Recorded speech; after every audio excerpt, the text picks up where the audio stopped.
कामं करू द्या आणि कामं क्वालिटीचीच झाली पाहिजे। हा जो सातारा ते कोल्हापूर रस्ता आहे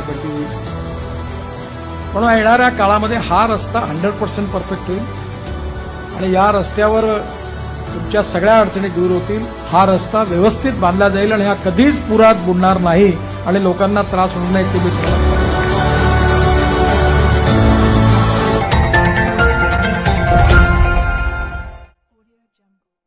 केंद्रीय मंत्री श्री नितिन गडकरी जी पर्यावरण को लेकर काफी संवेदनशील हैं। उनकी हर परियोजना में विकास के साथ पर्यावरण की भी रक्षा हो, इसका विशेष ध्यान रखा जाता है।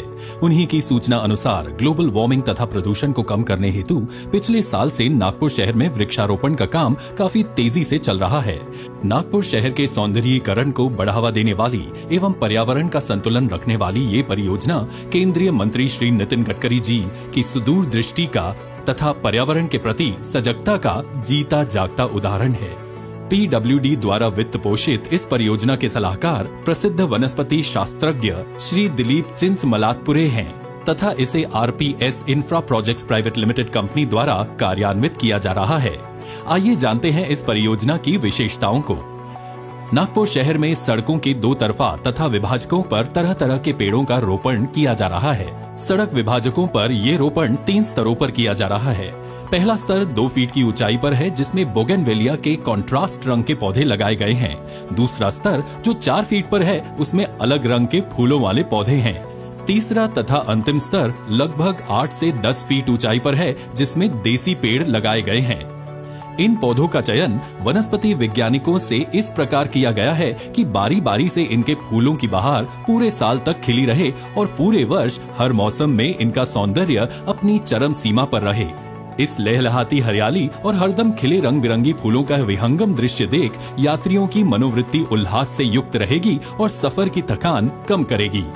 इन पौधों को इस प्रकार से सुरक्षित किया गया है कि इन्हें मवेशी खा नहीं पाएंगे, न ही किसी प्रकार का नुकसान पहुंचा सकेंगे। अब नागपुर शहर के कुल 27 किलोमीटर रिंग रोड पर लगभग 19 प्रकार की हरित रचनाओं का आविष्कार किया गया है जिसे अब पूरे शहर में संपन्न किया जाएगा। नागपुर की तेज गर्मी और शुष्क वातावरण को मद्देनजर रखते हुए इस तापमान और वातावरण का मुकाबला करने वाले तथा सिंचाई के लिए कम पानी का उपयोग होने वाले पौधे लगाए गए हैं। सड़क के दो तरफा फल देने वाले देसी वृक्षों का रोपण किया जा रहा है जिसमें पक्षी अपना घोंसला बना सके और निसर्ग में अपनी संख्या को नियमित कर सके। इस हरियाली की सिंचाई स्वरूप उपयोग होने वाला पानी नाग नदी पर निर्मित 8 से 10 फिल्ट्रेशन प्लांट से मुहैया किया जा रहा है। इन पेड़ पौधों के उत्तम पोषण के लिए नागपुर शहर में जमा होने वाले गीले कचरे एवं भांडेवाड़ी स्थित सीवेज ट्रीटमेंट प्लांट में जमा हुए मल से बनी उपयुक्त खाद का इस्तेमाल होगा। नागपुर शहर में कुल 12 तालाब हैं जिससे निकली हुई उपजाऊ मिट्टी इन पौधों को बोने में इस्तेमाल हो रही है। इस अनूठे और सुनियोजित परियोजना के फायदे इस प्रकार हैं।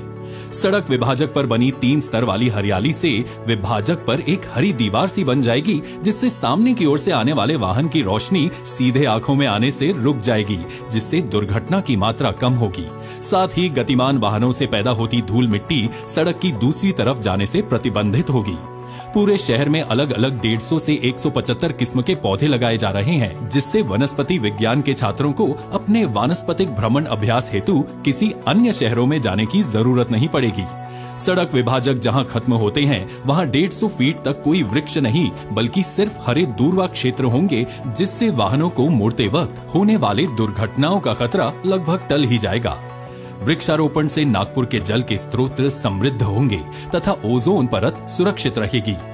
हर परियोजना को अनूठे ढंग से सोचकर उसकी आपूर्ति के लिए जुटने वाले केंद्रीय मंत्री श्री नितिन गडकरी जी का मानना है कि सियासत का प्रथम और अंतिम उद्देश्य देश की जनता का सामाजिक एवं आर्थिक विकास है। उनके द्वारा की गई हर परियोजना इसी तेजस्वी विचार से प्रेरित है। नागपुर शहर में चल रहे वृक्षारोपण एवं सौंदर्यीकरण की ये पर्यावरण पूरक परियोजना भी इसी को दर्शाती है। केंद्रीय मंत्री श्री नितिन गडकरी जी की देश के विकास के प्रति प्रतिबद्धता को संपूर्ण देश की जनता तथा आम नागपुर वासी भी न सिर्फ महसूस कर रही है, बल्कि उन्हें ये भरोसा भी है कि गडकरी जी के रहते विकास की ये धारा लगातार बहती रहेगी। अपनी सांस्कृतिक और ऐतिहासिक विरासत से संपन्न नागपुर की धरोहर इस वृक्षारोपण परियोजना से और सुजलाम और सुफलाम होगी, ये सुनिश्चित है।